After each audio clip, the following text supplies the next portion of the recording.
వచ్చింది ఆ వడ్డీ కట్టుకోవడానికి సరిపోదు. కాబట్టి ఇక్కడ వడ్డీ లేని డబ్బులు చేతిలో వాళ్ళ సొంత సంపాదన ప్లస్ వడ్డీ లేని రుణాలు ఇప్పించాడు, అదే పావల వడ్డీ రుణాలు ఇప్పించాడు. అది కూడా కడితే డబ్బులు వెనక్కి ఇచ్చేసేవాడు అతను. ఏడాదిలో ఈ ముద్రా రుణాలు తీసుకున్న వాళ్ళకి దానికి ఏదో పేరు పెట్టాడు, జగనన్న చేయూతనో ఏదో, దాని కింద లోన్ తీసుకున్నటువంటి వాళ్ళు ఏ నెలకు ఆ నెలకి ఇస్తే సక్రమంగా కట్టేస్తే ఏడాది అయ్యేటప్పటికి ఆ వడ్డీ డబ్బులు మళ్ళీ వాళ్ళకి అకౌంట్లో వేసేవాడు. ప్లస్ ఆ ప్రతి ఏడాది 10,000 రూపాయలు వాళ్ళకి వచ్చేది ఆటో వాళ్ళకి, కారుల వాళ్ళకి. వాళ్ళతో అప్పుడు పచ్చిబూతులు తిట్టించారు, ఓ పక్కన ఇది చెప్పి ఇంకో పక్కన డబ్బులు వసూలు చేస్తున్నారు అది ఇదని. ఇప్పుడు ఏమైనా పోలీసులు పెనాల్టీలు వేయడం మానేశారా, లేకపోతే కనుక ఈ డబ్బులు ఏమైనా వస్తున్నాయా, వాళ్ళకి చేతికి ఏమైనా డబ్బులు వస్తున్నాయా, 10,000 ఎక్స్ట్రా ఏమైనా సంపాదించుకుంటున్నారా?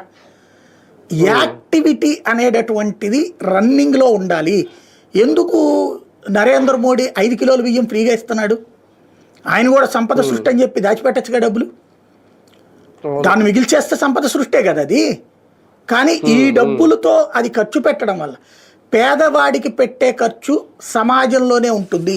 గుర్తుపెట్టుకోవాల్సిన సూత్రం అది. ఏ ప్రపంచ ఆర్థికవేత్తనైనా అడగండి, ఉచిత పథకాలు పేదవాడికి ఇవ్వాలంటాడు, పెద్దవాడికి ఇవ్వాలంట. పేదవాడికి ఇచ్చే పథకం వలన ఆ డబ్బులు రొటేట్ అవుతాయి సమాజంలో. మీకు సింపుల్ లాజిక్ ఇది ఎట్లా ఉంటుందంటే, పేదవాడికి డబ్బులు ఇచ్చారు,